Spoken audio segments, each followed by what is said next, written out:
fans de roadster Suzuki, jusqu'alors vous aviez la SV650 version A2 pour débuter, mais cette année il y a la GSX-S 750 en A2 35 kW. On va voir ce qui reste de ce roadster maintenant bridé. Allez, je vous emmène avec moi pour un petit essai ensoleillé.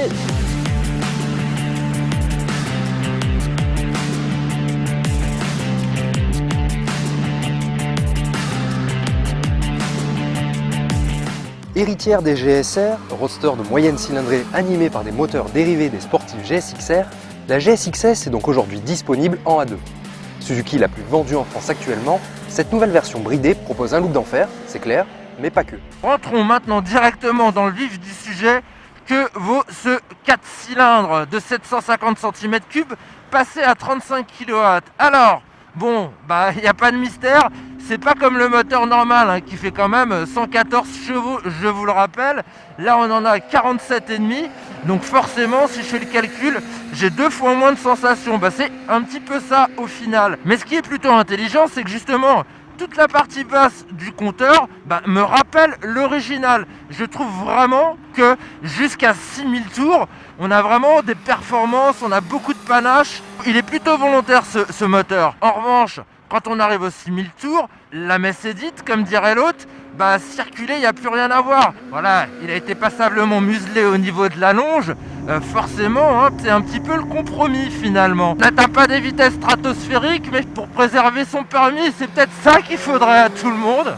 Encore que, on est déjà outlaw. Il a une sonorité aussi qui reste agréable. Le 4 cylindres, la culture japonaise. Ce qui me déplaît, en revanche, c'est le petit à-coup à l'ouverture. Je trouve qu'il est assez prononcé. C'est marrant, j'avais pas ressenti cela sur la GSX-S 750 standard.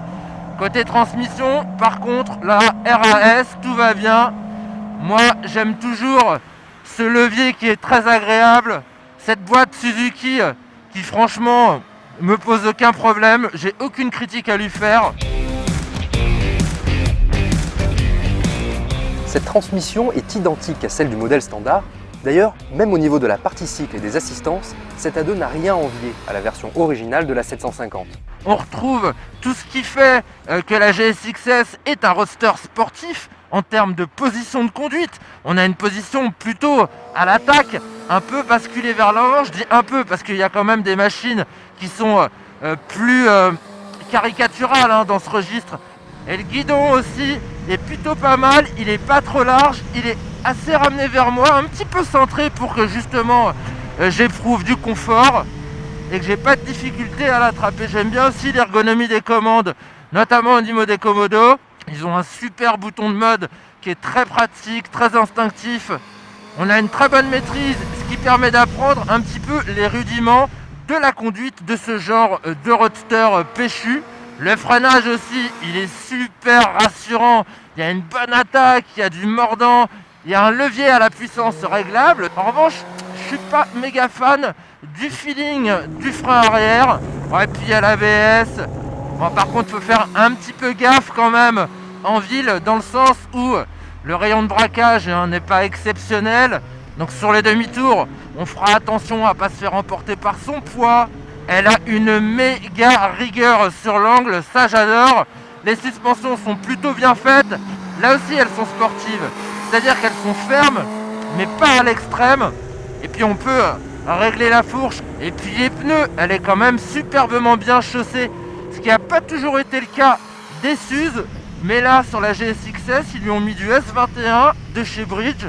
Un peu quand même une référence en termes de sport. Moi, vous savez, je plaide toujours pour les A2 naturels. Mais bon, là les gars, franchement, si c'est le roadster sportif qui vous fait kiffer, vous pouvez y aller les yeux fermés.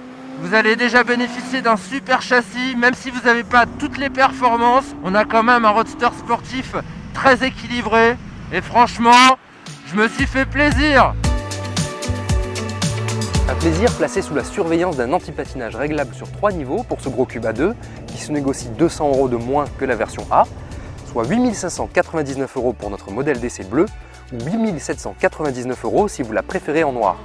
Un tarif plus élevé que les A2 naturels de plus petite cylindrée, certes. Toutefois, au bout de 2 ans, ce valorisant roadster pourra être débridé. Il proposera alors 95 chevaux.